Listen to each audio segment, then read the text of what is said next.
E vou parar esse compartilhamento aqui.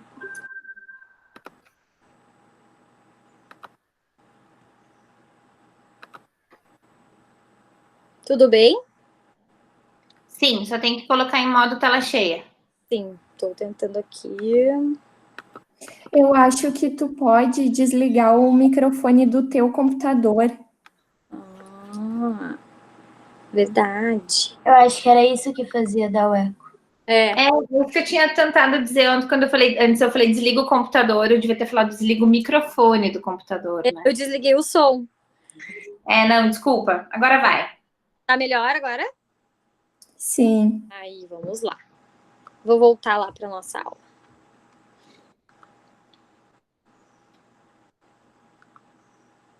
Aí. Bom, gente, vou iniciar de novo, tá? A prof. Michele pediu para eu falar um pouquinho da minha vida acadêmica junto com a minha vida clínica, digamos assim. Então, eu trabalho numa clínica lá em Santa Cruz do Sul, nas quartas, quintas e sextas, e segunda e terça estou em Santa Maria, tá? Para conseguir conciliar as duas coisas. Lá a gente faz atendimento fonoaudiológico como um todo, tá? Mas a gente está mais na parte da audiologia mesmo. Então faz teste da orelhinha, audiometria, imitância, emissão, faz ocupacional, faz seleção e adaptação de aparelho auditivo. E era aí que eu estava comentando com vocês que quando a gente sai do mundo teórico da graduação, e vocês vão ver isso logo nos estágios, é bem gratificante a gente ver os pacientes agradecendo muito pelo nosso atendimento e entendendo o que está acontecendo com eles. Porque muitas vezes eles vão em outros profissionais da saúde e sentem como se eles não pudessem falar tudo que eles gostariam. E vocês vão ver que é muito comum nós, fonoaudiólogos, sermos muito comunicativos com os nossos pacientes. A gente conversa e pergunta da vida inteira deles, não só da audição ou, enfim, da área da fono que a gente estiver atuando no momento, tá? Então, essa parte é muito importante e bem gratificante, é bem legal mesmo. Tá? Como a prof falou, o potencial vocado auditivo ele é um pouco mais complexo, tá? E a gente vocês vão interrompendo, vão perguntando, tá? Deixa eu só aumentar o volume aqui agora para eu poder ouvir vocês também. Aí. E aí vocês vão interrompendo qualquer coisa, podem ir perguntando, tá? Porque realmente é um conteúdo bem diferente do que vocês já viram antes, tá? Não tem nada a ver com tudo que vocês já viram. É complementar, é importante também, mas a aplicação do procedimento, a avaliação em si, ela é bem diferente, certo? Então, podem perguntar mesmo, é melhor que daí a gente vai fazendo uma conversa, tá? Bruna, deixa eu só fazer uma marca aqui, porque eu não consegui fazer esse panorama com eles antes. Gente, a avaliação audiológica básica terminou no reflexo acústico, tá? As emissões e o potencial de tronco, eles já entram como avaliação audiológica complementar, avaliação audiológica diagnóstica. Então, o que é a avaliação audiológica básica? A audioimitância com mascaramento, logoaudiometria, curva timpanométrica e reflexo acústico. Isso é a avaliação audiológica básica. Emissões e potencial de tronco, avaliação diagnóstica, avaliação complementar. Isso. Então, vamos falar um pouquinho do potencial evocado auditivo de tronco encefálico, tá? Vocês vão ver que eu usei basicamente todo o capítulo 12 do livro, tá? O meu tratado é um pouquinho, uma edição mais antiga, mas o tratado novo é bem parecido. Ele só é mais, assim, mais atual, mas é bem parecido mesmo. Então, o capítulo 12 tá completinho aqui na aula, tá? Antes de iniciar aqui, prof, eu vou mostrar o vídeo que a senhora me mandou, só para eles terem uma ideia, bem por cima, só para eles terem uma ideia do que a gente está falando, tá? E depois a gente volta. Vamos lá. Gente, essa aqui é a tela do computador, tá? é uma avaliação em que a gente coloca alguns eletrodos no paciente e a gente vê uma parte mais central da via auditiva, que é ali em nível de tronco encefálico, tá?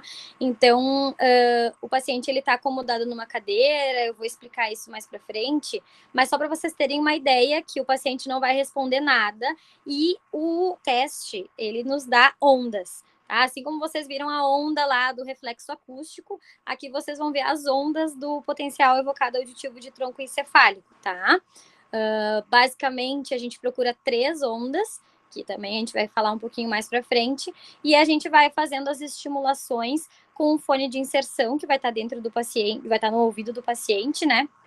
E vai fazendo a estimulação uma por uma e vai aparecendo as ondas, tá? E aí, só para vocês terem ideia, essa aqui é a tela do computador, a Prof. Michele gravou esse vídeo há um tempo. Mas só para vocês verem, ó, aqui tá dando a estimulação, essa é a tela do computador, aí vai aparecendo as ondas, ali tem uma onda, outra onda, a Prof puxou para o outro lado, até para comparar uma orelha com a outra, que é importante, e a gente vai falar um pouquinho disso também, tá?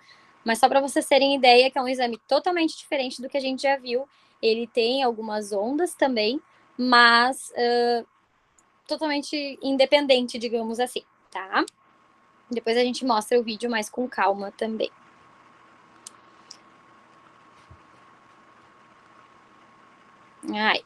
Então, como vocês já sabem, o sistema auditivo ele é dividido basicamente em periférico e central. E agora a gente vai falar um pouquinho das funções de cada sistema, tá? A porção periférica, então, ela capta o estímulo sonoro, né? A gente precisa da integridade ali da orelha externa, média e interna. Então, como a prof falou, essa avaliação audiológica básica, a gente consegue ter uma ideia muito boa de como está o sistema auditivo periférico. Então, para a gente saber um pouquinho do sistema auditivo central, a gente passa para os potenciais, tá? Então, aqui a gente, só para a gente relembrar que tem toda a captação e a nossa avaliação, ela começa lá na inspeção visual do meato acústico externo. A gente precisa ver se a gente pode realizar os exames ou se já tem um impedimento dali, algum excesso de cera, às vezes algum objeto. Não se assustem, porque já aconteceu. Tarraxa de brinco, bicho, não me lembro agora qual o inseto que era, acho que era uma mosca. Mas a gente já viu algumas coisas na inspeção. E isso é muito bom lá no USM, que a gente corre no otorrino, pede uma ajuda para eles, que eles olhem o ouvido, para o paciente não sair de lá com encaminhamento para o otorrino e a gente já cortar o caminho e fazer tudo que precisa no mesmo dia, tá? Então, é importante a gente já iniciar por aí, a gente já inicia a nossa avaliação pela inspeção, tá? Parece simples, mas é muito importante. Quando a gente fala em sistema auditivo central, a coisa ela fica mais complexa, tá? A gente tem que levar esses estímulos que foram captados pela via auditiva periférica para o nível central, né? Então, a gente tem um caminho do som que é basicamente nervo auditivo, núcleo coclear, complexo olivar superior, leminisco lateral, colícula inferior, corpo geniculado lateral e formação reticular, que manda todas as informações para o córtex, que faz a discriminação e interpretação, e armazena, transformando todos esses estímulos sonoros em um significado linguístico, né? A gente tem que entender que o A é A, que o B é B, que o V é diferente do F, e que uma palavra inicia para outra poder, uma palavra termina para outra poder iniciar, tá? Então, a gente já começa pensando no quanto é complexo a gente ouvir e entender o que as pessoas falam. Então, por isso que é um sistema auditivo, o sistema auditivo central é tão complexo assim, porque tem muitas funções. Então, gente, quando a gente pensa na avaliação do sistema auditivo, vocês já viram que a gente tem muitas avaliações, tá? Essas avaliações, por exemplo, a audiometria, ela é uma avaliação comportamental, tá? Então, a gente precisa que o paciente nos responda para a gente saber aonde ele está ouvindo ou não, né? E quando a gente precisa desse comportamento do sujeito, a gente diz que isso é uma avaliação subjetiva, tá? É uma avaliação subjetiva. E as avaliações eletrofisiológicas, elas são avaliações mais objetivas do ponto de vista do paciente, tá? Mas todas são importantes para a gente complementar, mesmo que sejam métodos diferentes, são importantes para a gente complementar o diagnóstico das alterações daquele paciente, tá? Então, se a gente precisa fazer exames complementares, a gente tem que fazer ou encaminhar, caso a gente não faça, porque a gente precisa ter uma visão inteira, digamos assim, da via auditiva daquele paciente, tá? Bom, então nos testes comportamentais, que vocês vão ver na próxima cadeira de processamento auditivo, a gente comentou, então, que são exames subjetivos, porque o paciente tem que responder esses exames, tá? Vocês vão ver que tem, claro, vai muito do fonoaudiólogo que explica esse exame, e às vezes a gente precisa explicar mais de uma vez, mas mesmo assim é um exame subjetivo por parte do paciente, por ter que nos responder, tá? E já os potenciais, eles são avaliações objetivas, tá? O paciente vai ficar ali deitado, tranquilo, pode dormir, no caso desse potencial que a gente está falando hoje, e aí todas as respostas elas vão aparecer de qualquer forma na tela do computador, tá? Só que ela é objetiva pro paciente, não pra gente, porque o analisador, o fonoaudiólogo, ele precisa ter uma certa mão na hora de fazer a marcação das ondas, porque quem marca as ondas que aparecem somos nós.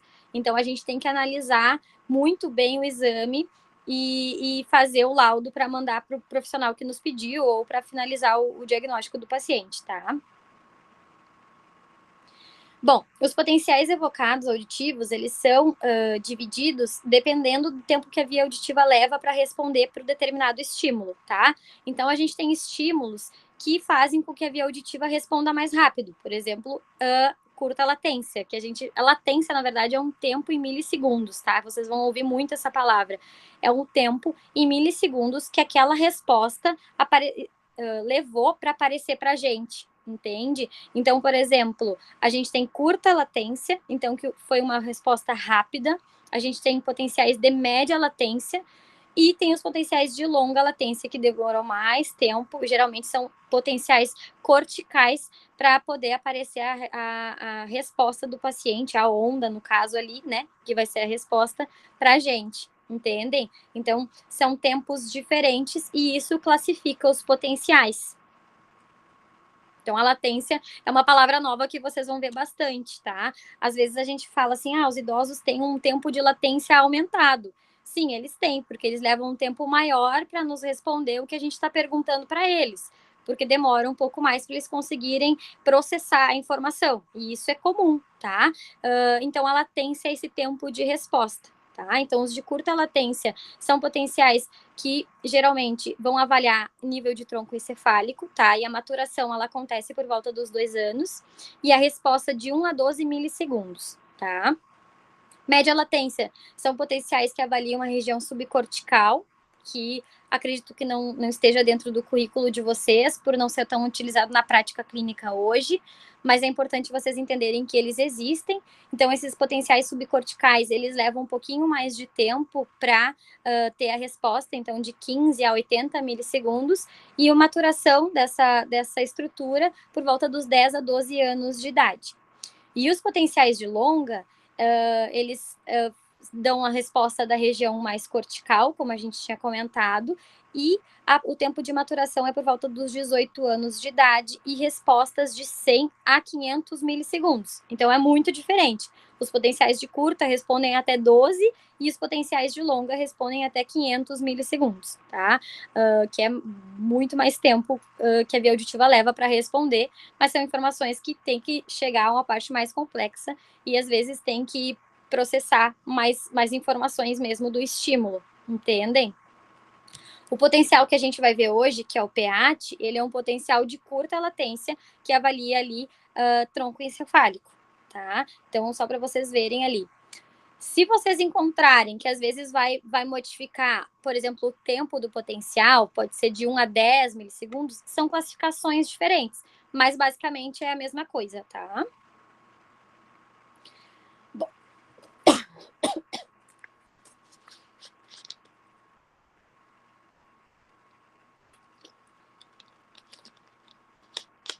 As nomenclaturas. Me afoguei. Respira. Tu pode tomar água, não tem problema não. É porque, Bruna, é bem diferente da sala de aula física. Porque toda vez que a gente toma água, alguém fala alguma coisa. Na sala de aula virtual, não se incomoda com o silêncio. Toma água, respira, não se afoga. Fica eu tomando água assim, você assistindo, tá? Enfim. Gente, tem diferentes nomenclaturas, tá? Isso é importante. A gente chama de PEAT, né? Que é o potencial evocado auditivo de tronco encefálico. Mas vocês, quando estiverem na clínica, vocês vão ver que um nome bem comum, principalmente pelos médicos otorrinos, é BERA, tá? Mas também tem ABR. Todos significam a mesma coisa e são o mesmo exame, mas são nomenclaturas diferentes, tá? Bom, vamos iniciar então o potencial evocado auditivo de tronco encefálico. Tudo isso era para explicar para vocês o quanto ele é complexo, tá? Ele avalia uma parte totalmente da via auditiva, totalmente diferente da via auditiva do que as outras avaliações que vocês já viram. E ele é muito importante, tá? Eu sei que ele é mais complexo, mas ele é muito importante, porque vocês vão se encontrar com o PEAT por muitas vezes aí, tá? Mesmo, eu não sou muito da área de audiologia, eu gosto mais de terapia, vai ter também, porque muitos médicos pedem uma bateria completa de exames para as crianças que têm alteração de fala, por exemplo, para entender se não é alguma coisa da via auditiva delas, tá? Então, é um exame que é bem, assim, a gente encontra bastante na vida clínica, tá? Vamos lá. Então, ele é o potencial mais utilizado clinicamente devido aos seus sítios geradores bem definidos e à sua reprodutibilidade. Gente, outras duas palavras novas. A gente já tinha visto latência, que é uma palavra diferente. Então, agora a gente vai ver sítios geradores e reprodutibilidade, tá? A gente vai falar um pouquinho mais disso daqui um pouquinho. Mas ele tem sítios geradores definidos, diferentes de outros potenciais, tá? Ele é um exame objetivo, como a gente já comentou, por parte do paciente, mas para a gente ele é um exame um pouco mais subjetivo, porque a gente tem que fazer análise das ondas. Mesmo que alguns equipamentos já tenham essas análises, é mais comum a gente precisar fazer, tá? Fazer a marcação das ondas, tudo, fica mais por parte do fonoaudiólogo, tá? Ele é composto por 7 ondas, mas a gente procura 3, e a gente vai explicar um pouquinho disso mais para frente. Ele avalia a integridade da via auditiva, desde o nervo auditivo até o tronco encefálico, e como a gente já comentou, ele é um potencial de curta latência, então a resposta não demora tanto tempo para aparecer como os de média e longa latência, tá? Então, de 1 a 12 milissegundos, a gente já espera ter resposta dos potenciais de curta latência. Bom, a gente tem diferentes tipos de estímulos e diferentes polaridades de estímulos, tá? A gente vai falar agora dos diferentes tipos, tá? Vocês vão ver hoje o clique e o tone burst, que são 2 estímulos completamente diferentes. Mas também a gente tem o tone pip, que também é um estímulo como o tone burst, que tem uma frequência mais específica, e a gente vai explicar o porquê da importância deles daqui um pouco. E a gente também tem estímulo de fala, tá? E as polaridades a gente vai falar mais para frente também, só para vocês entenderem que tem potenciais com diferentes tipos de estímulo, tá? Geralmente, digamos, potenciais subcorticais de média latência e de longa latência, a gente faz, na grande maioria das vezes, com estímulo de fala, tá? Mas o PEAT, geralmente, com estímulo clique, tá? Para ver a integridade da via auditiva. E as polaridades, elas mudam mais para o PEAT, que depois a gente vai falar um pouquinho também. Falando do estímulo clique, como a gente já comentou, ele é o mais utilizado na prática clínica e ele desencadeia uma resposta sincrônica de muitos neurônios ao mesmo tempo, tá?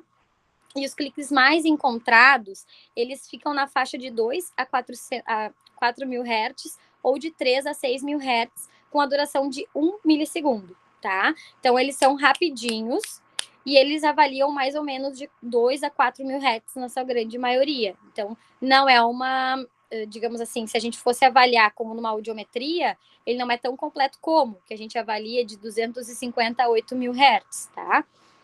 Mas essa informação é importante para vocês entenderem um pouquinho desse estímulo.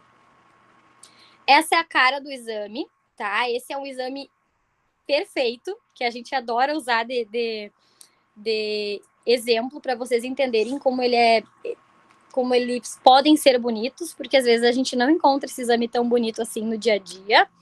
Mas esse exame, ele é lindo. Ele tem as 3 ondas que a gente comentou, que a gente vai buscar, ó.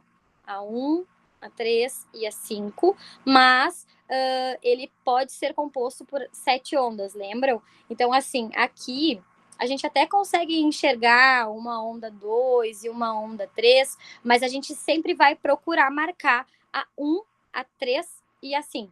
Aí falei 3, mas era 4. Ó, deixa eu falar aqui para vocês de novo com o mouse. Aqui a onda 1, a onda 3 e a onda 5, que são as que a gente sempre busca, tá? Mas a gente pode encontrar as outras também. Aqui, por exemplo, nesse exame, ele tá muito completo. Ele tem a onda 2 e a onda 4, tá? Esse aqui é um exame lindo, que a gente vai sempre esperar e que a gente gostaria que todas as pessoas tivessem, tá?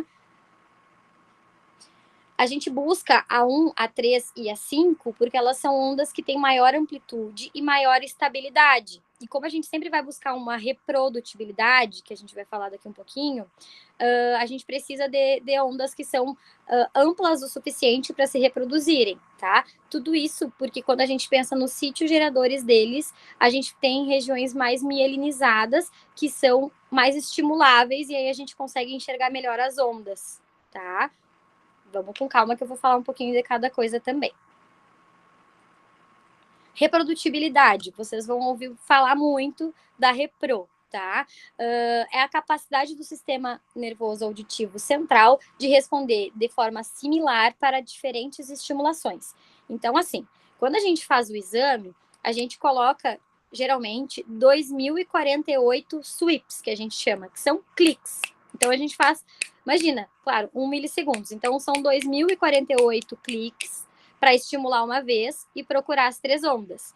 Mas isso não basta. Eu preciso que essas ondas se reproduzam de novo, porque o meu sistema auditivo ele é capaz de fazer isso. Então, eu faço mais uma estimulação de 2048 sweeps, que são os cliques, para encontrar de novo as mesmas ondas e colocar uma em cima da outra e confirmar que aquilo ali é onda de verdade e não é, por exemplo, um artefato, tá?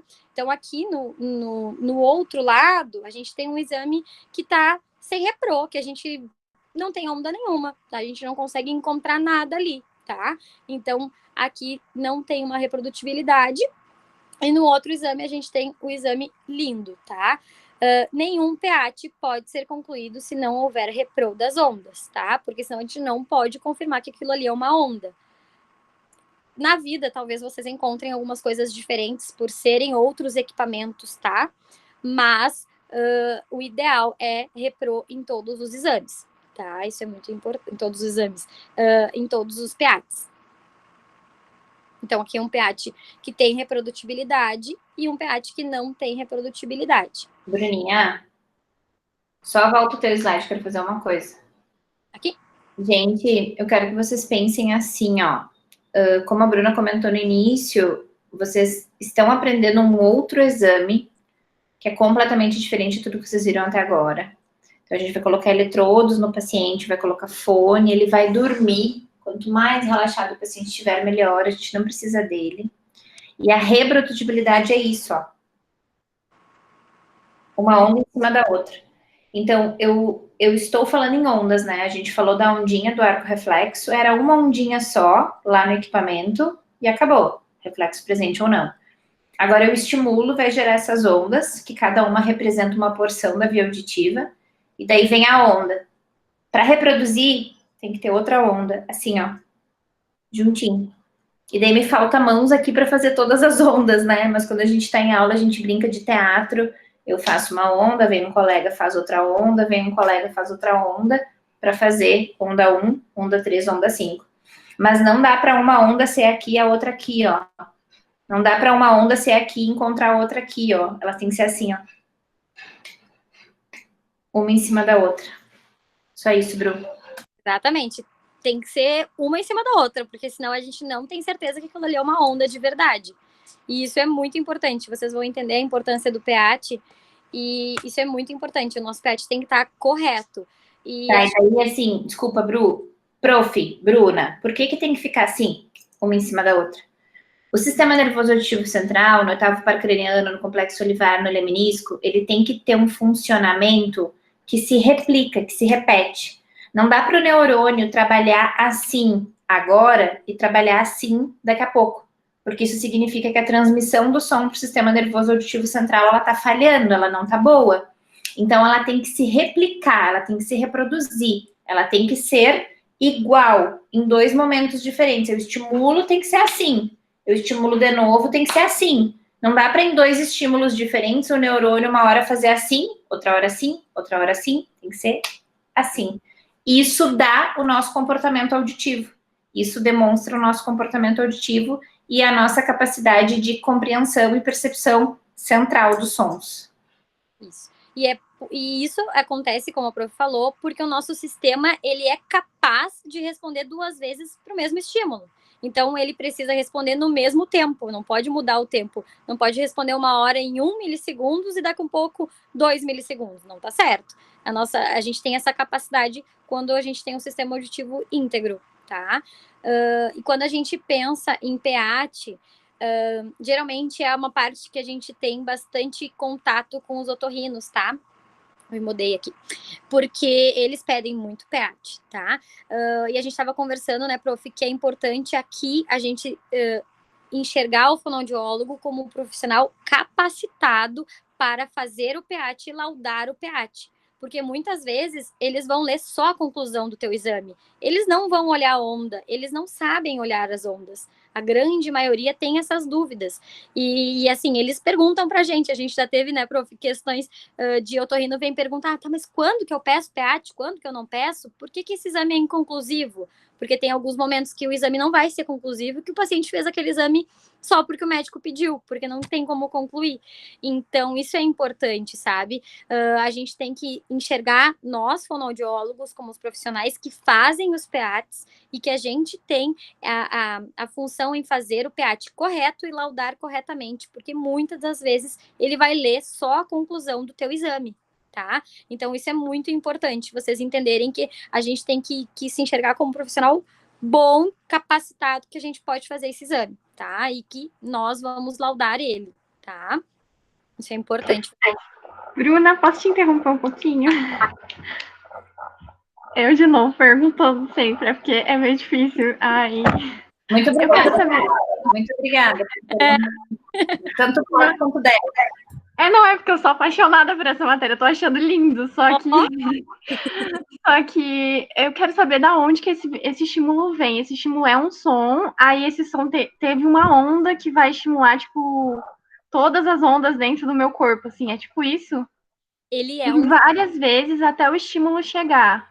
Ele é assim, ele é assim, ó, ele é um estímulo, não posso dizer gravado, prof? É gravado, né? É um som? É o quê? Ele é um estímulo gravado que aqui ele parece um clique. Eu não tenho nenhum clique para mostrar para vocês. A senhora tem? Eu tenho, Bruna. Eu vou mostrar uma coisa que acho que vai ajudar bastante nessa dúvida da Vitória. Peraí. Ele é um clique que dá, no nosso caso, a gente faz 2.048 cliques por estimulação, mas é bem rapidinho, não é demorado. Então, ele vai dando esse clique até gerar as ondas. No final dos 2.048 cliques, a gente tem uma onda ali que vai aparecer a 1, a 3 e a 5 na mesma estimulação. Tá, e esse estímulo, ele estimulou as minhas células, que estimulou o neurônio, é tipo isso? Isso que gerou essa onda, não sei. Ó, ele vai estimular todo o encefálico. Aqui a gente tem onda por onda ali no slide, ó. A porção distal do nervo auditivo vai gerar a onda 1 do PEAT. A porção proximal do nervo auditivo vai gerar a segunda onda, que não é a das mais encontradas. A gente encontra a 1, a 3 e a 5, tá? A onda 3, ela é gerada pelo núcleo coclear. Então, essas estruturas, elas são estimuladas e geram essas ondas com essa quantidade de cliques. Entende? Entendi, acho que eu entendi. Isso, em uma estimulação de 2.048 cliques, eu tenho que ter as 3 ondas no final dessa estimulação. E cada uma dessas ondas vai representar um sítio gerador que gerou aquela onda. Então, no nosso caso aqui, a gente tem os 7 geradores bem definidos no PEAT. Então, a gente consegue dizer quem gerou a onda 1, quem gerou a onda 3 e quem gerou a onda 5. Entende? Entendi. Acho que eu entendi. Obrigada. A senhora quer mostrar, prof? Eu abri aqui.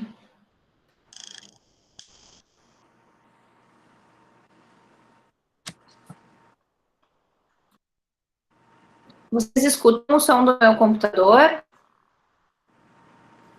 Não. Não, prof. Espera aí, vamos de novo. Eu não tenho clique. Agora sim. Parece um grilo. Então, esse grilo, que assim, a gente faz isso aqui, né, na velocidade que o nosso dedo permite. Só que é isso aqui muito, muito, muito, muito, muito, muito, muito rápido. Então, eu vou colocar de novo para vocês perceberem o som. Opa, peraí que veio o Jorge Mateus aqui. Ah! Ele abre dentro do iTunes. E daí ele pegou a próxima música. Desculpa, gente.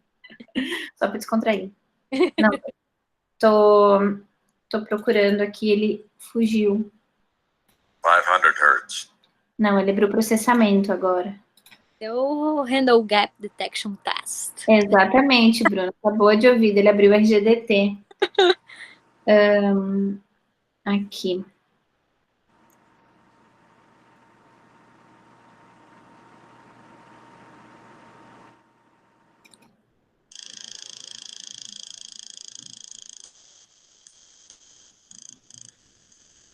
Ouvem?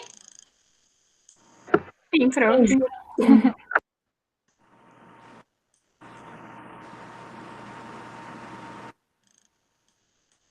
Mas, prof, você disse que o paciente fica deitado para dormir. Eu não ia conseguir dormir com esse barulho. Então, assim, ó, o que vocês têm que imaginar? Que o paciente vai relaxar. Esse som não é muito relaxante, mas a gente pede para ele relaxar. E daí vocês têm que imaginar esse som no sistema auditivo de todas as faixas etárias, porque a gente vai fazer PA em bebê, em criança, em adulto, em idoso, e a Bruna já vai falar das aplicações clínicas. Mas daí, ó, eu tô aqui na poltrona da minha casa, tá? Eu vou deitar, e daí a Bruna vai falar assim para mim: Michele, agora eu vou limpar a tua pele, vou colocar um eletrodo aqui, aqui, e um atrás de cada orelha, na mastoide ou no lóbulo. Você vai ficar com os fios conectados. A Bruna vai mostrar foto daqui a pouco. E daí, eu vou colocar fone no seu ouvido e você vai escutar um som. Esse som vai ficar aí no teu ouvido, mas você pode dormir. E daí, o que vocês têm que imaginar? Essa montagem, a gente vai fazer toda a função do equipamento, o manuseio do equipamento que a Bruna está mostrando, e o paciente vai ouvir isso. E tentar dormir. E ele pode dormir. E se falar para mim, Michele dorme, eu já dormi, né? Então... Prof, ele tem que estar de olho fechado? Quanto mais relaxado, melhor, Natália. Movimentação... Peraí que tá abrindo os testes de processamento auditivo. Só um Repita. Essa é áudio 3. Meninas, Natália, Vitória, quanto mais relaxado o paciente estiver, melhor. Porque movimentação ocular atrapalha, porque vai ter eletrodo aqui. Tensão muscular da região de cabeça e pescoço atrapalha, por conta desse eletrodo que vai estar na mastoide. Então, se fechar os olhos e relaxar e dormir, é a melhor condição para o potencial de tronco encefálico. Se o paciente ficar deitado assim, ó, olhando para o computador, assim, quietinho, igual eu tô aqui, assim, encostar a cabeça, ótimo. Mas se encostar a cabeça com tensão aqui, ó, essa captação que eu preciso do sistema, eu tô mostrando no meu computador como se eu estivesse compartilhando. Essa captação que eu preciso de resposta neural, que vai vir pela captação dos eletrodos, ela vai ficar interferida pela contração muscular.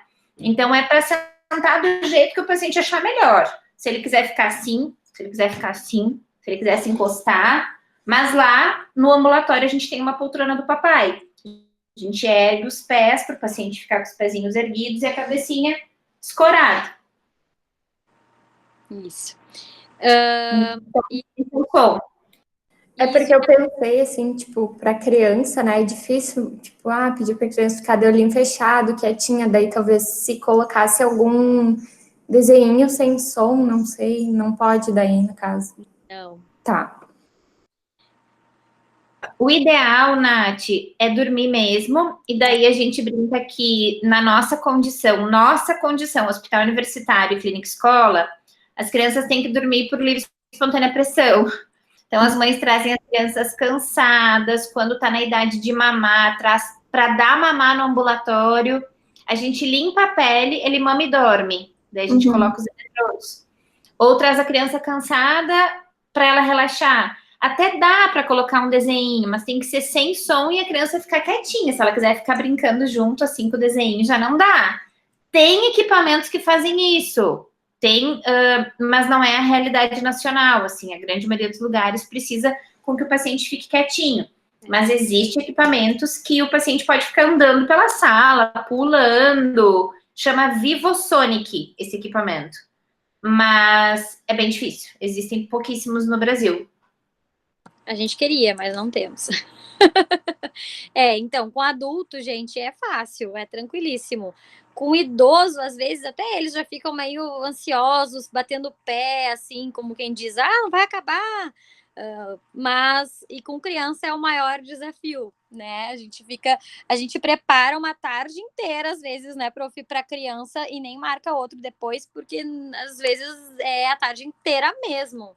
A gente teve uma paciente de 17 anos, que eu nunca vou esquecer dela, não pode falar o nome, mas eu nunca vou esquecer dela, que ela tinha paralisia cerebral, não, ela tinha microcefalia, e ela foi um parto, a gente teve 2 tardes para fazer todos os potenciais que a gente precisava fazer, porque ela não respondia para audiometria, com a irmã dela, que era uma guerreira, uma fofa, e foram 2 tardes inteiras fazendo exame, porque é mais demorado mesmo, depende muito, assim, se o paciente está nervoso, o equipamento sente, é real, isso ele não faz, e aí não adianta a gente fazer, porque a gente vai mostrar para vocês o que a gente precisa olhar para dizer que o exame tá bom ou não, né? Não é só as ondas que vão nos responder se o exame tá bom, a gente precisa olhar embaixo, que ele vai gerar umas informações importantes.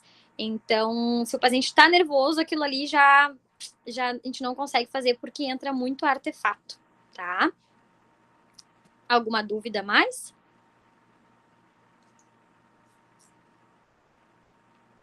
Podemos continuar? Sim. Vamos lá. Gente, então a gente estava falando ali dos sítios geradores, que a gente já falou um pouquinho, né? Então a gente tem 7 ondas do PEAT, mas buscamos 3 delas pela aquela questão que eu falei para vocês da estabilidade da amplitude das ondas, tá? Mas aqui a gente tem, então na onda 1, quem gera é a porção distal do nervo auditivo, na onda 2 é a porção proximal do nervo auditivo, na 3 são os núcleo coclear, na 4, complexo olivar superior, que vocês já ouviram falar dele lá no reflexo, lembra? Na 5, lemnisco lateral, que é uma das regiões mais mielinizadas, e por isso a onda 5 aparece até quando a gente tem perda auditiva. As outras somem, mas a 5 é a guerreira, ela continua lá, porque é uma região mielinizada. A onda 6, a gente é gerada pelo colículo inferior, e a onda 7 pelo corpo geniculado medial, certo? Bom, aplicações do PEAT, gente. Desculpa. Gente, vocês têm que imaginar que cada onda que vocês estão enxergando é como vocês estivessem vendo sinapticamente cada estrutura. Eu vejo a onda 1, eu estou olhando para a porção distal do 8º par craniano. Eu vejo a onda 3, eu estou olhando para a atividade sináptica do núcleo coclear com influência do complexo olivar superior. Eu vejo a onda 5, eu estou olhando para a atividade sináptica do lemnisco lateral. Quando em emissões autoacústicas nós falávamos, estou vendo CCE na transiente no produto de distorção, aqui eu estou vendo especificamente cada uma dessas coisas. Então, cada ondinha dessa representa um lugar do sistema nervoso auditivo central, em nível de tronco, nervo e tronco. Quando a gente falava de reflexo, eu falei do arco reflexo e mostrei a imagem do arco reflexo N vezes, porque o arco reflexo envolve todas aquelas estruturas. Aqui não. Por isso que a Bruna falou que ele é muito definido. Onda 1, onda 3, onda 5, cada um tem seu lugar. Isso. No arco reflexo, a gente consegue entender qual a estrutura que está atrapalhando para não ter o reflexo com as outras informações. Às vezes com a audiometria, não tem limiar, às vezes com a curva, é uma curva B. A gente consegue pensar, porque a gente tem que fazer o raciocínio clínico. Mas aqui não, aqui a gente consegue saber que se a onda 1 sumiu, a porção distal do nervo não respondeu para esses estímulos. Então aí está uma alteração. Entende? É diferente do reflexo, que a gente fica fazendo todo o raciocínio clínico para tentar entender da onde que está vindo essa falta de resposta, por exemplo, ou das células ciliadas externas ali na emissão, né?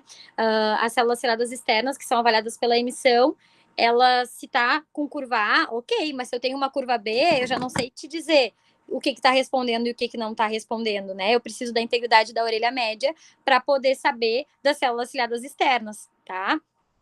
Então, e a gente vai falar um pouquinho dessas outras alterações no PEAT também, tá? Para vocês terem uma ideia do que acontece com o PEAT.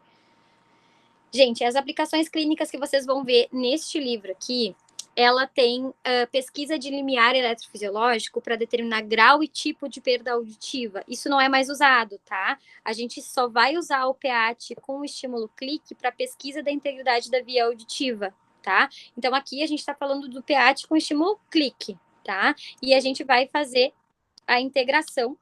Peraí. Aí, voltei. E a gente vai fazer a pesquisa da integridade da via auditiva. Pesquisa de limiar para determinar tipo e grau de perda não é mais com esse estímulo, tá? E a gente vai falar um pouquinho disso também ainda hoje. Então, vocês vão ver no livro, mas a gente não usa mais, tá? Então, só a pesquisa da integridade da via auditiva. Aqui, quando solicitar um PEAT, tá? Isso é muito importante, e o zumbido tá amarelinho ali, porque também não tá aqui no livro, mas é muito pedido para a gente ver as questões quando o paciente tem queixa de zumbido, tá? Então, assim, é solicitado o PEAT quando a gente vê uma assimetria da audiometria. Gente, a assimetria da audiometria, quando a gente vê uma assimetria, tem que brilhar uma luz, tá? É muito importante, porque a gente tem que pensar que patologia que está causando isso. E na grande maioria das vezes, a gente encontra o neurinoma do acústico. Vocês já ouviram falar de neurinoma? A gente ouviu falar um pouquinho no último assunto. Tá. Então, isso é muito importante. Ah, a prof deve ter falado dos nervos, né? Quando eu falei de reflexo, Bru, eu falei que o reflexo pode ser um preditor de neurinoma, mas, Nath, turma, vocês não tiveram neurinoma em otorrino? Ai, eu não lembro. Eu acho que não, porque foi bem rápido que a gente teve. Se ele passou bem rápido. Que pena. Ou foi com outro nome? Tem algum outro nome? Schwannoma? Toma. Ah, schwannoma eu ouvi falar, sim. Eu acho que sim, Bem mas rápido. ele passou por cima. Judiaria. Tá. Gente, quando a gente vê uma assimetria na audiometria, poucas patologias causam assimetria, tá? Por exemplo, assim, um trabalhador geralmente vai perder a audição de forma simétrica, tá? Quimioterapia vai perder a audição de forma assimétrica, mas quando a gente vê uma assimetria, tem que acender uma luz, porque às vezes acende no médico, ele pede PEAT, ele pede exame de imagem, porque pode ser alguma massa tumoral que tá por ali contraindo, compreendo. Como é que faltou a palavra? Comprimindo o nervo, tá? Então, é bem pedido o PEAT nesse momento. A grande maioria dos médicos, quando vê uma assimetria, mesmo que leve na audiometria, já pede um PEAT, tá? Eles ficam bem preocupados. Quando a gente precisa detectar as lesões... Desculpa. Antes de tu passar para a detecção de lesão no tronco, gente, asterisco, asterisco, asterisco, asterisco de novo, asterisco mais uma vez. Já que schwannoma passou rápido pela vida de vocês, deixa eu só dar um destaque aqui. Turma, até que se prove o contrário, uma perda unilateral, ela pode ser um schwannoma, um neurinoma do 8º par craniano.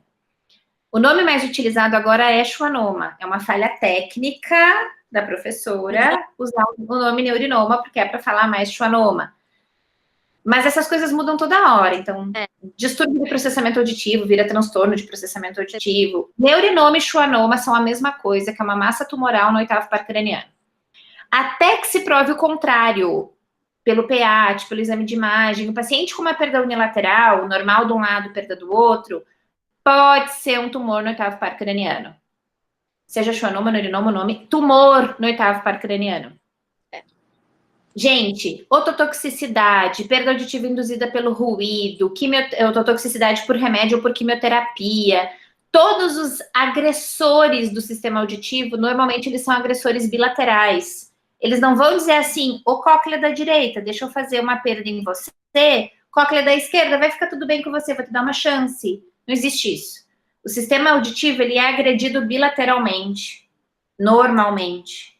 Então, se fez assim, ó, tá normal aqui, tem uma perdona aqui, opa, uma perdinha aqui, opa, é unilateral, vocês, fonoaudiólogos, têm que ter assim, ó, uma bandeirinha vermelha, opa, tem alguma coisa errada acontecendo.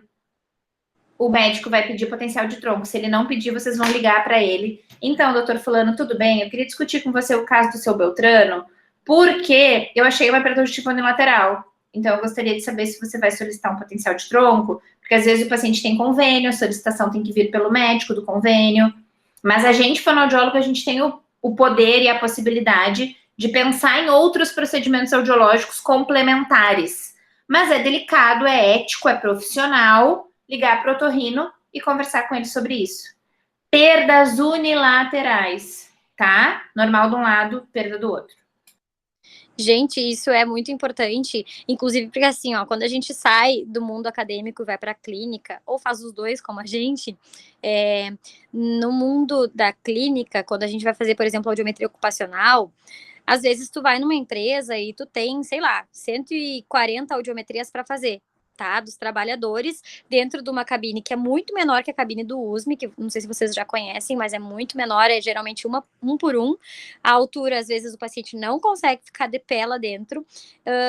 E se, mesmo aí, quando a gente tem 140 audiometrias para fazer, e tu tem um turno só para fazer essas audiometrias, e a cabine é apertada, te apareceu uma perda auditiva assimétrica, ainda assim conversa com esse paciente, fala para ele que ele precisa procurar o médico do ouvido, porque às vezes eles nem sabem que tem que começar por aí. Mas o médico vai pedir outros exames, muitas vezes pedem o PEAT, pedem exame de imagem para ver o que está acontecendo ali dentro, tá? Isso é muito importante, mesmo que vocês tenham uma fila de 100 pessoas para serem atendidos por vocês, pensem que aquilo ali pode ser uma massa tumoral dentro do paciente, tá? Então a gente precisa mesmo tomar esse cuidado, mesmo que quando a coisa pareça mais assim, eu preciso fazer, eu tenho pressa, a empresa quer que termine até às 4, porque isso vai acontecer, tá? Tem lugares que são assim. A gente tem que pensar que aquele paciente precisa de 5 minutos a mais para a gente conversar com ele, tá? Isso é muito importante.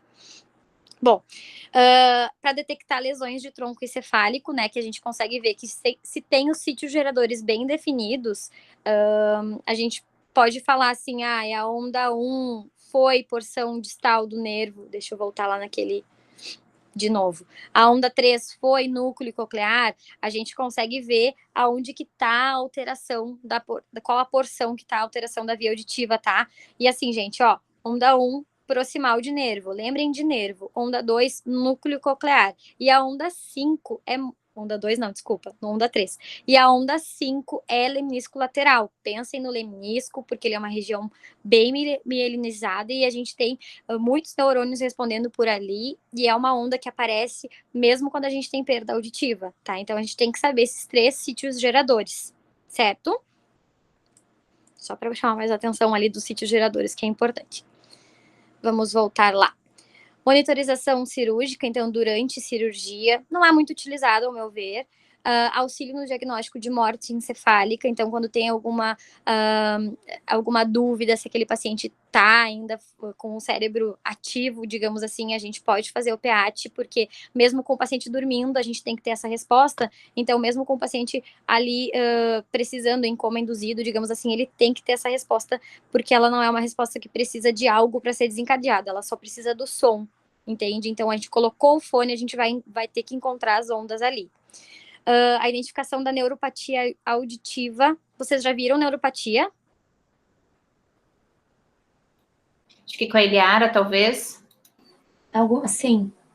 Provavelmente, que é uma alteração da conversa das células ciliadas internas com o nervo auditivo e gera um grande, digamos, incômodo, dificuldade de conseguir entender as pessoas e até, muitas vezes, de conseguir desenvolver linguagem mesmo, tá? Então, a neuropatia auditiva, basicamente, a gente tem muito médicos ou fonoaudiólogos que pensam em 2 exames para ver neuropatia, tá? Emissão otoacústica, que vê célula ciliada externa, e o PEAT, que a gente consegue ver porção de nervo auditivo, tá? Então, já que a célula ciliada externa, ela é vista nas emissões, a gente não avalia as células ciliadas internas com a emissão, a gente faz os 2, tá? Para ter uma ideia de como está a comunicação das internas com o nervo, tá? E zumbido. Zumbido é muito comum que os médicos peçam também o potencial, tá? A gente brinca lá em Santa Cruz que quando tem zumbido, a gente já sabe exatamente quais são os exames que vão ser pedidos pelos médicos de lá, tá? Porque é muito comum eles solicitarem bera lá. Gente, quando que o PEAT não é uma bera? Eu falei bera de novo. Eu nunca chamei PEAT de bera. Enfim, quando que o PEAT não é uma boa ideia? Quando a gente tem uma perda auditiva maior que moderada, principalmente na região de 2 a 4, tá? Hertz. Muito importante isso. A gente não consegue concluir exame se tem uma perda auditiva maior que moderada, tá? A onda 5, ela vai continuar aparecendo. Na grande maioria das vezes, quando tem uma perda auditiva, a latência da onda 5 pode aumentar, tá? Mas a gente tem que pensar que a gente tem que ter uma audiometria atualizada no momento de concluir o PEAT, tá? Então, quando o paciente for lá no estágio de você, se ele não tiver uma audiometria atualizada, tem que fazer a audiometria, claro que se possível, né? Se não for se não for um caso de uma criança que não conseguiu responder, ou um adulto que não conseguiu responder, a gente precisa da audiometria para concluir o exame, tá? Isso é muito importante. Então, também, quando a gente tem limiares maiores que 50 dB, como eu comentei com vocês, o lemnisco lateral, ele é uma região mielinizada, vai aparecer a onda 5 ainda assim, tá? Então, só que ela vai aparecer a cada 10 dB de perda auditiva com 1 a 2 milissegundos mais tarde, entende? Ela vai demorar um pouquinho para aparecer, talvez diminua a amplitude dela, mas a onda 5 aparece em perda auditiva, tá? Tanto que o PEAT com estímulo clique, que é o que a gente está falando agora, muitas vezes era pedido, era feito para ver limiares. A pessoa não conseguiu fazer a audiometria, então a gente começava em 80 dB, ia diminuindo para ver até onde aparecia a onda 5, para saber mais ou menos onde estava o limiar. Hoje não é mais usado, porque ele não é um estímulo completo, ele é de 2 a 4 mil hertz, né? Então, tem outros estímulos agora para isso. Mas a onda 5 vai continuar aparecendo, talvez com uma latência maior, tá? Eu ainda não entendi por que acima de 50 decibéis. Porque quando a gente pensa em estimulação, por exemplo, assim, ó, quando eu começo o exame, eu começo em 80 dB, tá? Se o paciente tem uma perda auditiva, muitas vezes se eu aumentar para 90, ok, aparecem as 3 ondas. Quando eu fiz o mestrado, eu fiz com idosos, tá? É a população que eu mais gosto de trabalhar. Então, eu pesquisei em idosos e eu fiz o PEAT em todos eles. E muitas vezes eu precisava aumentar até 96 dB, que é o máximo do equipamento ali do USME, que é o IHS, que chama, para ter as respostas, tá? Mas se eu não tenho estimulação suficiente, essa via auditiva não vai conseguir me responder, entende? Só a área mais mielinizada dela consegue ainda assim gerar onda quando tem uma perda auditiva maior que 50, entende? Só a onda 5 por ter uma região que corresponde a ela, que é o lemnisco, ser mais mielinizada para continuar respondendo numa perda auditiva maior que 50. Sim? Acho que sim, mas então não é o mesmo raciocínio que em reflexos. É o mesmo. Ou é? É o mesmo? É o mesmo, a gente não tem intensidade suficiente. E assim, ó, no reflexo, a gente aumenta até 120, e aí se tem reflexo, ok, né? Mas no IHS, no equipamento que a gente faz o PEAT lá no USM, a máxima intensidade é 96 dB. E às vezes essa máxima... então, essa máxima intensidade, às vezes, ela não é... Nem, a gente não consegue considerar ela. Por quê? Porque ela acaba desorganizando a via auditiva. É muita informação para ela. Diferente do reflexo, que só dá o reflexo e ele acontece, aqui não, ele tem que gerar todas as ondas. Então, às vezes, 96 dBs, ainda assim, é muita intensidade, desorganiza a via auditiva, e o melhor, às vezes, é a gente considerar 90, tá? A gente testa para ver como que vai se comportar, mas a gente considera 90. Tá, agora eu entendi. Obrigada. Imagina. Gente, não reparem o meu cachorro se coçando aqui atrás, tá? O raciocínio que você fez, Natália, é o raciocínio que a gente espera que toda turma faça. Isso. Quando vocês falam para mim, prof, a gente ainda tem dificuldade de raciocínio clínico, muita coisa que a gente falou em reflexo, a gente vai aproveitar em PEAT. Então, quando eu dizia assim, ó, tem que ter intensidade, capacidade periférica para desencadear o reflexo, tem que ter intensidade, capacidade periférica para desencadear as ondas do PEAT. Então, eu não consigo ter onda do PEAT sempre. Eu tenho onda do PEAT caso o meu limiar de agudo seja até 50. Uhum. Então, aquela mesma coisa do recrutamento, se eu sou recrutante, eu tenho reflexo. Se eu sou recrutante, eu posso ter onda do PEAT. Mas os raciocínios em relação à questão periférica e o que eu preciso de resposta central, o que eu vou ter de resposta central, eles são iguais.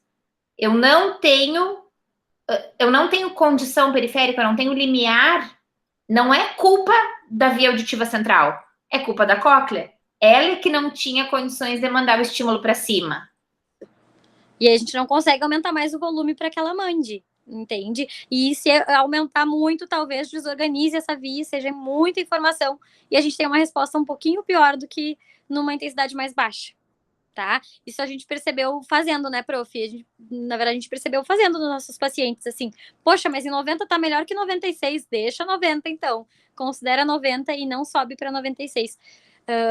Às vezes a gente precisa fazer isso, tá? Aqui tem um exemplo de uma assimetria, tá? Que se vocês forem olhar ali, a pessoa teve bastante trabalho para fazer essa audiometria, porque mascarou, foi tudo.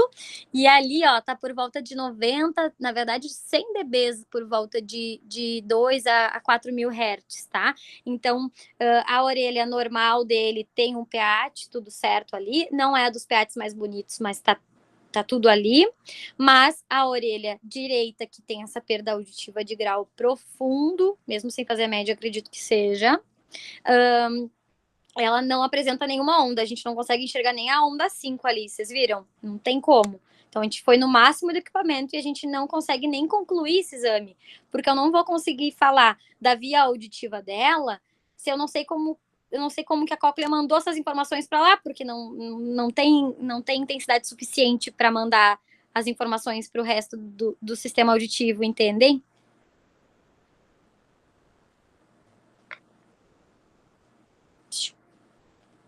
Tudo certo? Posso seguir? Sim, tudo certo. Vamos lá. Gente, quando a gente tem uma perda auditiva condutiva, tá? A gente pode ter um atraso em bloco, que a gente chama. Então, eu vou falar um pouquinho para vocês da onda 1, 13 e 5, da latência absoluta dela e do tempo que leva da 1 para 3, da 3 para 5, da 1 para 5. Eu vou falar daqui um pouquinho, mas pensem numa perda auditiva, aumenta em bloco, tá? As latências vão ser aumentadas e os interpicos vão ser normais, tá? Por quê? Porque só o que aconteceu? Tem alguma coisa na minha orelha média que não deixa que o som vá passar tão bem para o resto da via auditiva e vai ter um atraso da latência, mas em todas as ondas vai acontecer isso, tá? Então, a gente espera um aumento em bloco. Se com a perda auditiva condutiva me aparecer onda 1 mais distante da 13 e da 5, ou seja, o interpico ali entre as ondas, o tempo da onda 1 até a onda 3 foi diferente, foi aumentado, isso ainda assim é uma alteração, tá? Mas, quando a gente vê uma perda auditiva condutiva, é normal que apareça esse aumento em bloco. Todas as ondas apareçam com latência aumentada, mas o tempo entre elas permaneça normal, tá? Essa é bem importante vocês saberem, entenderem o que acontece com o PEAT numa perda auditiva condutiva, tá? Que às vezes vai acontecer de pacientes que, meu Deus, tem só otite de repetição e a gente ainda assim vai precisar fazer o PEAT porque não dá, ele nunca fica com curva A, sabe? Então vai acontecer isso na vida. Vai ter alguns pacientes que tem muita otite que a gente vai ter que fazer o PEAT com curva B mesmo, tá? E aí a gente pode encontrar esse aumento em bloco, certo? Agora sim, o que a gente deve analisar no PEAT? A gente tem que analisar a latência interpico, basicamente, tá? Tem algumas outras coisas que eu vou mostrar ali no relatório mais rapidamente para vocês, mas o que vocês precisam saber e entender é que a latência e o interpico são as coisas mais importantes nesse teste, tá? No potencial evocado auditivo de tronco encefálico com estímulo clique, tá? Porque se eu falar de longa latência, tem outras coisas que podem importar. Então, a gente hoje está falando de um potencial de curta latência que está avaliando em nível de tronco encefálico, tá? Então, tem uma resposta mais curta ali e a gente vai avaliar a latência e interpico, tá? Isso é importante de vocês entenderem. Então, aqui, a gente tem de novo aquele exame lindo que a gente ama usar ele, tá? E a gente consegue ver ali, ó, a onda 1, a onda 3 e a onda 5. Isso é a latência que ela o tempo que ela demorou para aparecer, tá? Ali embaixo a gente consegue ter, ó, o tempo que a onda 1 levou, o tempo que a onda 3 levou e o tempo que a onda 5 levou, tá? Então, esses tempos a gente chama de latência. É a latência absoluta da onda 1, 3 e 5, o tempo que essa onda levou para aparecer, tá?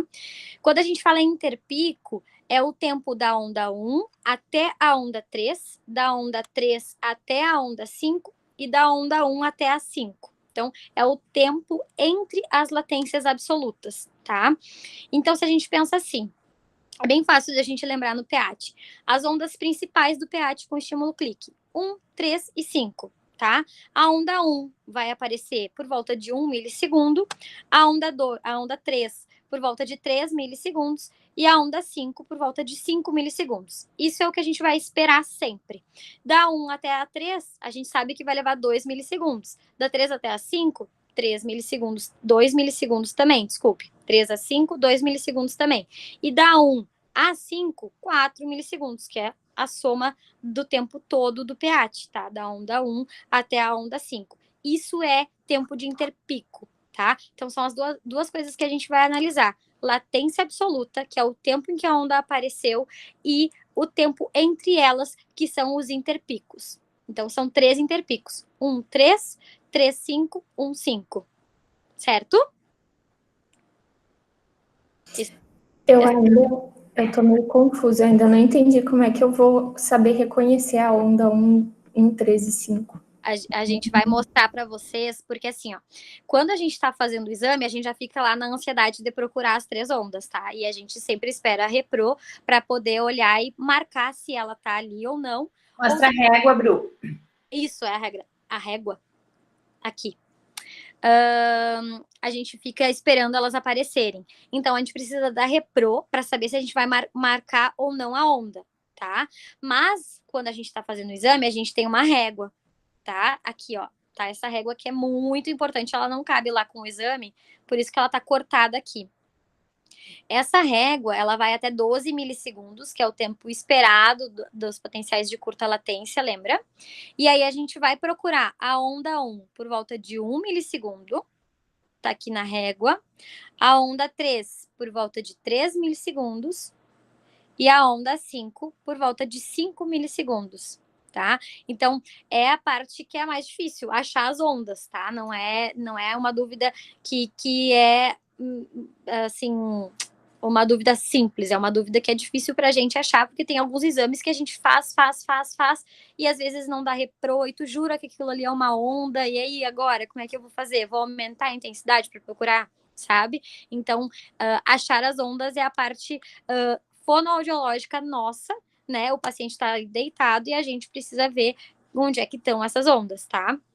Então, para achar as ondas é isso, a gente vai cuidar o tempo em que elas apareceram e se deu reprodutibilidade ou não.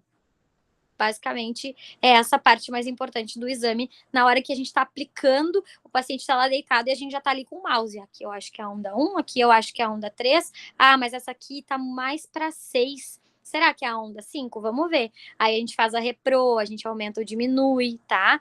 A intensidade. A gente pode fazer em 80, 90 até 96. Certo?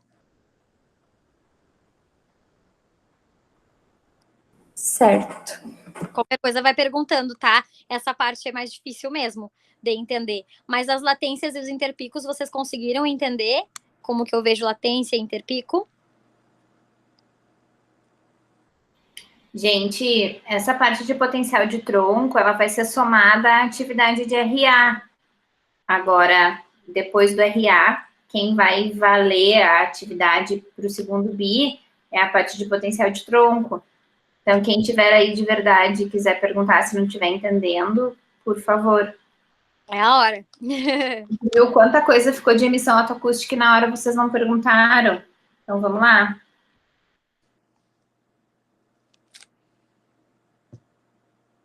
Pode seguir, Bru. Posso seguir? Deixa eu só voltar aqui. Então, aqui eu estava mostrando as latências absolutas e os interpicos, tá?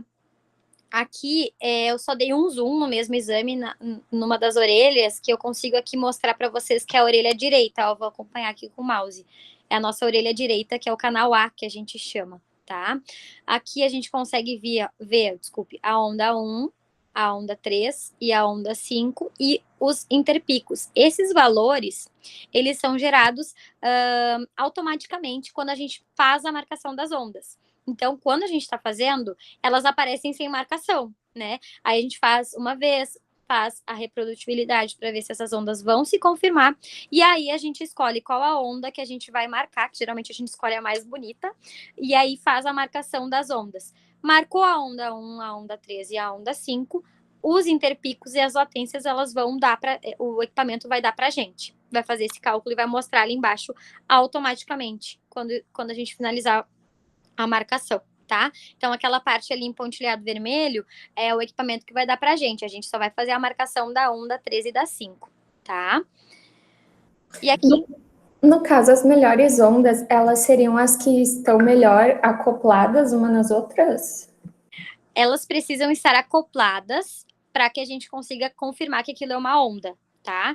Mas a gente diz as melhores ondas, as mais bonitas, porque vocês vão ver que, por exemplo, ó, gente, nos meus idosos era muito comum, tá? Eu vou mostrar alguns PATs que não são tão bonitos para vocês, porque nos meus idosos parece que eles eram meus. Porque às vezes a gente precisa procurar a onda 5, ela casa bonitinho, mas a gente precisa mexer numa onda mais para cima ou mais para baixo para ver se ela dá repro na 1 e na 3, por exemplo. Aqui, ó, nesse exame, nessa orelha esquerda, onde tá o circulado, a onda 1 tá aqui, ó. E a outra onda 1 tá aqui. A repro, ela existe. Eu só preciso puxar essa onda mais para cima na hora do exame mesmo para confirmar se ela casou no mesmo lugar, tá? A onda 3 também, ó. A onda 3... Ui, isso é meu mouse. Aqui a onda 3, ela tá aqui, ó. Na outra repro, ela tá ali também. Só que ela não tá tão bonita quanto a do outro lado, a da outra orelha, porque ali casou todas as ondas, eu não preciso mais mexer no mouse. E aqui eu preciso mexer para confirmar a onda 1 e a onda 3. Vocês vão ver o que é, daqui um pouquinho, o que é uma onda bonita, que é essa aqui que vocês estão vendo, e o que é uma onda mais difícil de fazer a marcação, tá? E a idade do paciente influencia nisso também, tá? Muitas vezes, os pacientes mais velhos, a gente tem mais dificuldade de encontrar todas as ondas ou de ser uma onda mais bonita, mais fácil de marcar, tá? Certo, Natália? Certo, obrigada. Imagina. Vamos lá. Aqui, então, gente, que eu comentei com vocês, dos 2048 sweeps, vocês lembram? Aqui estão eles, ó. 2048 em todas as ondas, tá? E aqui a gente tem um arte, tá vendo? São os artefatos. Esses artefatos aqui, eles entram quando o paciente se mexe. E às vezes acontece deles, por exemplo, espirrarem. Aí, às vezes, a gente precisa parar a onda porque entrou muito artefato e fazer outra, tá? A gente tem que cuidar esse número de artefatos aqui. certo? Então, isso aqui é a parte que vem embaixo do exame e que a gente diz que é o controle de qualidade. A gente tem que fazer o controle de qualidade mesmo que o exame não seja nosso, para a gente saber analisar um exame. Ah, ela fez todos os sweeps que tinha que fazer, que são todos os estímulos? Sim, tá tudo ali. Ah, tem pouquíssimo artefato, tá bacana. Vou mostrar mais para frente os outros parâmetros que a gente olha, tá? Mas aqui a gente vê protocolo, ó. Aqui a gente viu que fez a 80 dBs, depois subiu para 90. Aqui a gente vê a orelha. Aqui a gente vê o tipo do estímulo, que no caso que a gente está falando é o clique. Aqui é questão de protocolo, tá? O rate é questão de protocolo. Aqui o modo do estímulo, que é a polaridade, que a gente vai chegar lá daqui um pouco. Aqui é o residual. O ruído. Opa! O ruído residual, que a gente vai falar daqui um pouco, tá? E os filtros também fazem parte do protocolo ali. Esse filtro aqui, tá? Então, isso vai ser um protocolo montado, tá? Cada equipamento, às vezes, varia os protocolos. A gente vai falar um pouquinho mais pra frente. E quando a gente for analisar a onda com latência e interpico, a gente tem que analisar conforme uma tabela de normalidade, tá? Essa aqui é a tabela que a gente usa pro hospital ali, pro USME, tá? A gente tem normalidade para 80 dB e para 90 dB. Tem a normalidade de latência absoluta e de interpicos, tá? E tem o desvio padrão. O desvio padrão, gente, é o quanto que a gente pode considerar. Por exemplo, assim, a onda 1, ela apareceu em 1,66. Tá perfeito, né? Mas se a onda 1 aparecer em 1,76, tá bom também, porque ela tá dentro do desvio padrão, que é 0,10 milissegundos aqui no caso, né?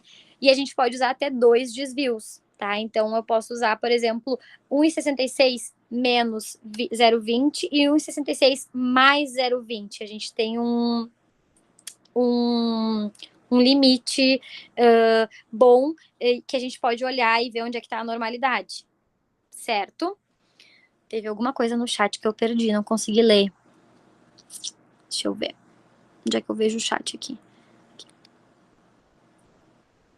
O número de artefatos, geralmente 10%, né, prof, que a gente considera 10%.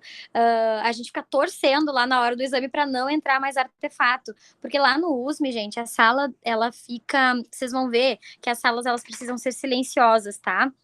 Ter tratamento acústico e elétrico, tá? Eletrônico, que chama? Elétrico, acho que é. O que acontece? Como tem outros materiais, outros equipamentos lá, às vezes quando outros equipamentos estão ligados, entra mais artefato. Ou quando tem mais barulho na sala do lado, entra mais artefato. Tudo isso acaba gerando mais artefatos pra gente. Então, de verdade mesmo, aquele exame ali não tem quase nada de artefato, mas não é tão comum, principalmente nos exames que a gente faz ali no USME, porque geralmente tem a sala do lado que as pessoas estão fazendo exame, tem a Vecto ali na sala do lado, que é um equipamento que às vezes pode dar interferência quando tá ligado, tá? Então a gente tem que cuidar, tem que ser uma sala especial para isso, tá? Porque tem muita coisa que pode interferir no exame. Explica o que é Vecto, Bru. Ah, é verdade. Gente, Vecto é um equipamento que a gente faz exame de equilíbrio, tá? Vocês vão ver que semestre que é que elas vêm, prof? Não me lembro. Sexto? Sexto, né? Vocês vão ver no sexto semestre que tem várias provas que a gente faz na Vecto, tá? E às vezes às vezes não, faz com água ou com ar, não sei se mudou, era com água no meu tempo. Água ainda. Água ainda. A gente coloca uma água morna dentro do ouvido do paciente, como se fosse uma lavagem ali, para ver se isso vai desencadear ou não a tontura. Então, tem o equipamento que faz todas essas provas de equilíbrio, digamos assim. Então, sempre tem atendimento ali do lado. E quando esse equipamento está em uso, às vezes isso pode ocasionar alguma entrada de artefato extra, digamos assim, nos nossos exames. Tá? Às vezes o paciente está tranquilo ali, e aí o paciente do lado está conversando, ou estão fazendo anamnese, e aí o paciente já começou a prestar atenção, isso já, porque até o movimento ocular pode fazer entrada de artefato, tá? Então a gente tem que cuidar tudo isso, certo? Tudo bem? Posso seguir? Imagina. Então, gente, aqui a tabela, claro que cada equipamento vai ter uma tabela de normalidade, né? Mas essa é a tabela que a gente usa lá no USME para IHS, que é o equipamento que a gente tem lá, tá? Que esse equipamento aqui da fotinho não é com um notebook, é com um computador de mesa mesmo, tá? Como a gente estava comentando, a sala com tratamento acústico e elétrico, o paciente tem que estar acomodado, tranquilo, confortável na poltrona. Pode estar deitado também, e não tem necessidade de sedar o paciente, ele pode fazer em sono natural. Com crianças é mais difícil, tá? Já teve um tempo que a gente tinha prescrição médica ali, né, prof, que o médico ficava conosco não, eu não cheguei a pegar isso, mas que ele ficava ali com a fono para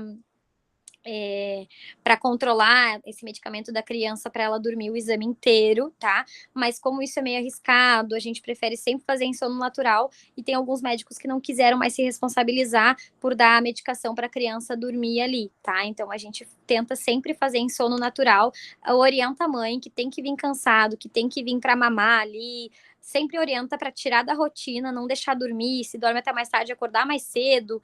Tudo isso é importante. Não deixar dormir no ônibus, porque se eles são de outra cidade, eles dormem no ônibus. Então, a gente faz de tudo para a mãe não deixar dormir, para a criança chegar cansada e dormir ali, tá? E é complicado. Não é a parte mais fácil, é a parte mais difícil do exame, na verdade. Porque, assim, a gente faz por via aérea e tem exames que a gente faz que é potencial evocado, mas que a gente faz por via óssea.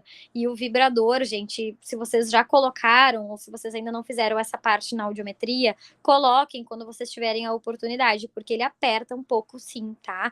Ele fica aqui na mastoide e ele dá uma certa pressão. Se a criança tem dor de ouvido, é complicado porque ela sente dor. Então, controlar o exame é mais difícil em si, tá? No aspecto de que o paciente precisa estar dormindo para a gente poder fazer ele, tá? Bru, essa turma teve áudio 1 na pandemia também. Então, a primeira coisa que a gente vai fazer quando a gente puder voltar, eu vou pegar todos eles e vou para o hospital, para o ambulatório, mexer em audiômetro, mexer no imitanciômetro, mexer no equipamento de emissão, fazer PEAT uns nos outros. É ótimo, tem que fazer. Vou pedir a caridade de vocês de me ajudar numa segunda ou terça que vocês estejam em Santa Maria, porque não vejo a hora de poder pegar nos equipamentos com eles junto. Saudade dos equipamentos, né, prof? Eu até matei as saudades. Esses dias eu fui no SAF, eu fiz uns vídeos que eu vou passar para eles depois, assim que eu conseguir. Mas com eles, assim, sem eles não é ruim, né? Bom, sim. Não, e assim, pegar até os equipamentos que estragam, a gente sente falta. O Fônix lá, querido. Mas, enfim. Bruninha, deixa eu só falar uma coisa. São quase 10:45. Eu vi. Eles têm aula com a Profiliar às 4h, e nós já imaginávamos que não ia dar tempo, né? Mas eu acho que eu não sei como é que tu quer organizar, mas assim, mais 5 minutinhos para tu organizar a tua fala final. Tá. Eu olhei os teus próximos slides aqui. Falta bastante. Não, falta bastante, mas eu digo no sentido de te ajudar a preparar esse final. Eu acho que você pode explorar bem essa questão do preparo do paciente para esses 5 últimos minutinhos. E eu tinha a impressão que tinha uma foto de paciente aqui, mas eu acho que eu vi essas fotos e imaginei que era foto de paciente. Eu tenho. Quer dizer, eu tenho uma minha. Pode ser. Partilha uma foto tua. Tu consegue partilhar aí? Eu consigo, deixa eu só abrir aqui. Tá. Porque depois, nos teus slides aqui, depois do preparo do paciente, tu já entra no tipo de estímulo. Isso. Então, eu acho que o tipo de estímulo pode ficar para a próxima aula, porque daí tu já entra, já tem clique, tem o Tony Burst, daí o Tony Burst já entra na frequência específica, então daí eu acho que já é muita informação mesmo. É muita coisa, eu tenho uma foto aberta aqui. Gente, só que esse aqui é fazendo com via óssea, tá? Essa sou eu. Uma noite que eu e a prof. Michele e a Taissane, que é uma outra aluna do doutorado, que trabalha comigo em Santa Cruz, fomos lá fazer Tony Burst, que é o PEAT, com um outro estímulo em mim, pra gente poder ter exames normais, esperando que eu fosse normal, na verdade, né, prof? Mas, enfim, aqui é o vibrador ósseo, que vocês conseguem ver, ó, ele fica na mastoide. Nos eletrodos, eu vou mostrar para vocês, às vezes a gente pode colocar ele na mastoide, que são os referenciais, o M1 e o M2 ali, orelha direita, orelha esquerda. A gente tem 4 eletrodos. Os 2 das 2 orelhas, o ativo e o terra. O terra a gente coloca aqui mais pro meio da testa, na parte mais inferior, e o ativo mais pro ladinho, só para eles não ficarem se tocando. A gente evita que eles se toquem, tá? Mas quando a gente vai fazer via óssea, que a gente vai falar disso também na próxima aula, a via óssea, ela fica na mastoide, então a gente não tem como colocar ali e a gente coloca no lóbulo da orelha, tá? É mais confortável também. Gostei de botar no lóbulo da orelha, que às vezes a gente fica puxando aqui na mastoide, né? Mas a preparação do exame, gente, ela é bem importante. Aqui tem várias fotos, tem do pré-amplificador que eu posso ir mostrando. Mas a preparação do exame, ela é uma parte, assim, principal, tá? Pra gente... Deixa eu ver se não vai... Uma parte principal para iniciar, porque, assim, a gente precisa limpar muito bem a pele do paciente. A gente orienta as mulheres a não passarem protetor solar, base, nesse dia, porque senão a gente vai tirar, tá? E a gente sabe que às vezes a base vai ficar mais esbranquiçado, né? Que às vezes a gente tem que usar para as rugas de expressão.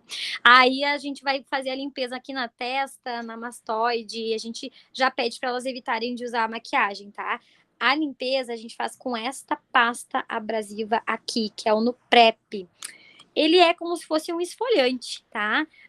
Então a gente brinca que os pacientes já ganham uma esfoliação de pele ali na hora de fazer o preparo para o exame. Essa outra massa que vocês estão vendo aqui, a Maxifix, ela é uma pastinha também, ela é mais... como é que chama? Não é tão molezinha assim, ela é mais... A consistência mais durinha, tá? Ela a gente coloca nos eletrodos, tá? Para fazer a conexão bem certinha com a pele e por cima a gente cola o eletrodo com um micropore, tá? Aqui tem uma imagem que tá pequena daquela moça ali em desenho, mas ela tá com micropore ali por cima dos eletrodos. Então coloca a pasta nos eletrodos, posiciona eles e cola com o micropore para eles ficarem bem certinhos, tá? E aqui tem o equipamento.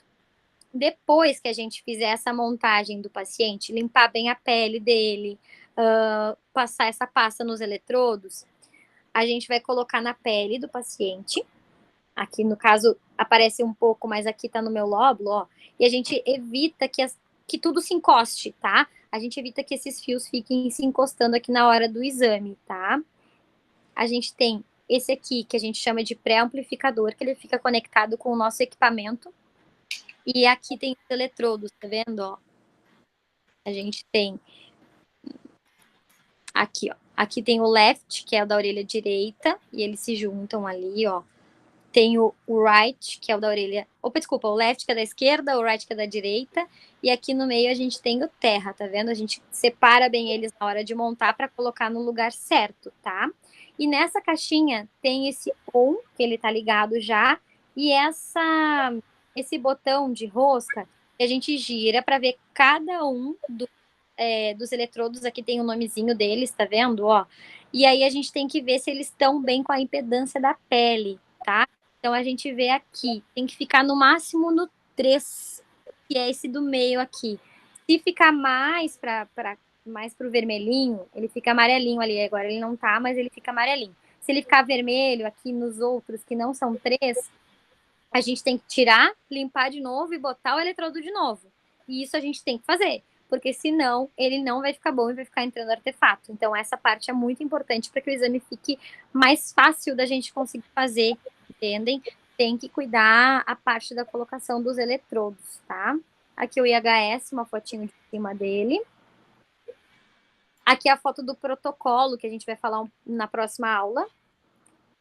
Que são só essas fotos, e aqui já são os vídeos que a gente vai mostrar também na próxima aula, porque ele é um vídeo de Tony Burst que é um pouco diferente.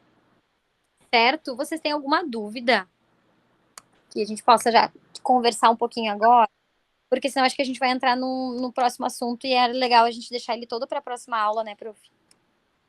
Perfeito, Bruna. Perfeito. Vocês podem Turma, perguntar aí. assim, ó, tudo que a Bruna falou até agora foi para a gente pensar em análise qualitativa da via auditiva. Eu quero ver a qualidade. Então, eu tenho uma queixa audiológica, seja de zumbido, seja um possível neurinoma, seja de reconhecimento de fala. Eu tenho uma queixa que me faz investigar mais a via auditiva.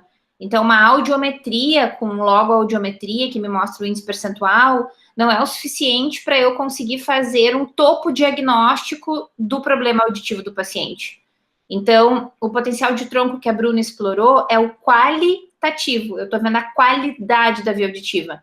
Como? Por meio do estímulo clique, que vai me mostrar 3 ondas que vêm do nervo, do núcleo complexo olivar superior e do leminisco lateral. Então, eu estou fazendo uma análise de neurônio, estou fazendo uma análise sináptica. Tudo que eu fiz antes era mecânico. Eu vi curva timpanométrica, é mecânico.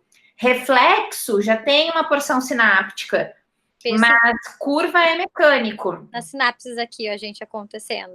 As sinapses bonitinhas ali, ó. Então, curva é mecânica de orelha média. Arco reflexo tem porção neural. Emissão autoacústica, mecânica de célula ciliada externa. Peraí que tem uma questão da Isabel. Estou com dificuldade de relacionar o exame com as aulas da Prof. Eliara sobre TAM em bebês de risco. Que aí é o PEAT automático. É o mesmo PEAT da TAM. Não sei se dá tempo para explicar hoje ainda também. Isabel, tem o PEAT automático e tem o PEAT diagnóstico. A Bruna está falando do PEAT automático. A professora Desculpa. Diagnóstico. A Bruna está falando do PEAT diagnóstico. A professora Eliara explicou para vocês o PEAT automático, que é com um equipamento portátil, que vê uma onda só, que é um somatório das 7 ondas. Então, assim, Isabel, uma coisa é o PEAT diagnóstico, que é esse, que a gente faz a montagem do paciente e olha as 3 ondas para eu ver sítio por sítio, gerador por gerador. Outra coisa é o PEAT automático, que vê uma onda única, faz um somatório das 7 ondas e me faz uma análise qualitativa do nervo até o tronco com uma onda só, que é para fazer uma triagem. Então, o automático eu estou triando e o PEAT diagnóstico eu estou diagnosticando o sítio gerador porção a porção. Então, são duas, é o mesmo procedimento, potencial evocado auditivo de tronco encefálico, medido por um equipamento de triagem, que são os equipamentos portáteis, que eu vejo uma ondinha lá só, e o PEAT diagnóstico, que eu vejo as 3 ondas. A Isabel escreveu que entendeu, não sei se isso é para a turma ficou claro, acho que a Bruna vai dar, eu tenho imagem aqui, Bru, mas a Bru vai mostrar ali também. Isso, off-screen, é 2 vezes, mas ok. Tudo bem. Aqui, gente, ó. Provavelmente esse é o equipamento que a professora Eliara mostrou para vocês, que ele mostra uma onda única, que é também chamada de onda 5. Isso. Mas ele faz um somatório das 7, pegando desde da primeira até a última e mostra uma só. Eu não sei ali quem tá ruim quando dá problema. Eu só sei que tá bom quando tá bom. E no PEAT diagnóstico eu sei uma por uma. E ali ele dá passou, não passou. Diferente do PEAT que a gente precisa analisar. Ali ele faz tudo sozinho, a gente só coloca os eletrodos. E no PEAT que a gente analisa, não é passou ou não passou, é um diagnóstico, como a prof comentou. Então tem essa diferença. O paciente, ele não passou na teste da orelhinha, ele fez o PEAT, não passou também o PEAT automático, ele vai fazer o PEAT diagnóstico. Entende? Ele vai passar por outras avaliações. São avaliações complementares para a gente dar o diagnóstico. E aí, tem uma perda auditiva, vou selecionar um aparelho ou vai para implante, como que vai funcionar? Então, a gente só consegue falar tudo isso pós a primeira avaliação que a prof. Eliara explica para vocês lá, e também os diagnósticos que a gente está explicando aqui. E na próxima aula também tem um que é bem importante que a gente faz em bebês. Entende? Perfeito, Bruna. Gente, essa pergunta da Isabel ela é muito pertinente, porque me faz destacar uma coisa para vocês que eu não sei se tinha sido dita assim na disciplina. A disciplina de avaliação audiológica 2, ela foi dividida entre o módulo de avaliação infantil e o módulo de procedimentos de diagnóstico por vários motivos. Mas uma coisa que eu quero frisar com a pergunta da Isabel é: o que vocês aprendem com a Prof. Eliara de emissão e PEAT é para triar. Emissão, passou, falhou. PEAT automático, passou, falhou. O que vocês aprendem de emissão e PEAT no módulo de procedimentos de diagnóstico é: deixa eu diagnosticar, deixa eu saber onde está o problema. Tem perda auditiva? Não tem. Se tem, qual é o tipo, qual é o grau? Onde está o problema? Na orelha média, na cóclea, no sistema nervoso auditivo central? Então, assim, as coisas, elas são completamente interligadas. Só que, por motivos didático-pedagógicos, que, confesso, eu não acho que são os melhores, mas por motivos didático-pedagógicos, as coisas têm que ser dadas separadas. Mas, na real, é tudo junto. Então, assim, a professora Eliara ensina a triar, e, claro, diagnosticar as crianças comportamental, porque a avaliação comportamental é o padrão ouro da avaliação infantil, mas no módulo de diagnóstico que vocês estão aprendendo comigo, com a Bruna, com a Rúbia, tudo que a gente tem aqui no módulo de diagnóstico a gente vai usar nas crianças, porque triou, eu preciso diagnosticar, porque se falhar, eu não posso parar ali, se falhar, eu tenho que chegar no diagnóstico final, qual que é o grau da perda, qual que é o tipo. Entende, Isabel? Turma? Isso aí. Mas agora, tô dizendo que agora ficou mais claro. Eu lembro que era uma coisa que a gente até tinha também, eu também lembro de ter essa dúvida, PEAT, é parecido, a gente coloca os eletrodos, mas é analisado de forma diferente e para fins diferentes. Passou, falhou, vai para diagnóstico. E o diagnóstico é o que a gente está falando hoje e vai continuar falando na aula que vem, que é uma parte importante, que a gente vai fazer busca de limiar auditivo, para a gente poder fechar um audiograma do paciente e ver a reabilitação. Para nós finalizarmos, gente, para eu terminar essa gravação, mais uma vez aproveitando a pergunta da Isabel, por isso que eu amo que vocês façam perguntas, porque dá uns plins na gente. O PEAT, ele tem 3 frentes de trabalho, tá? É um exame único, potencial evocado auditivo de tronco encefálico. Percebam, potencial, evocado. Eu estou mandando um estímulo para ele me responder. Auditivo, estou avaliando a via auditiva. De tronco encefálico é onde eu termino. Eu termino lá no tronco, no lemnisco lateral. Um procedimento único que tem 3 frentes de trabalho. Triagem, para os bebês que têm IRDA, indicador de risco para deficiência auditiva. Avaliação qualitativa, para quem tem alguma doença na via auditiva ou algum sintoma. Então, por exemplo, doença, investigação de schwannoma. Por exemplo, sintoma, zumbido ou dificuldade de percepção de fala. Ou ainda, eu falei triagem, qualitativo e quantitativo, quantidade. Se existe uma perda, qual que é o grau e qual que é o tipo. O que eu faço na audiometria, eu faço no PEAT, só que de modo objetivo. O paciente está lá dormindo com os eletrodos, igual a Bruna mostrou para vocês os eletrodos ali. Então, essas são as 3 frentes de trabalho do PEAT. Tá, gente? Então, eu vou finalizando por aqui, eu vou parar a gravação. Eu sei que são 4 horas, mas peraí, deixa eu só parar de gravar, que essa parte não precisa gravar.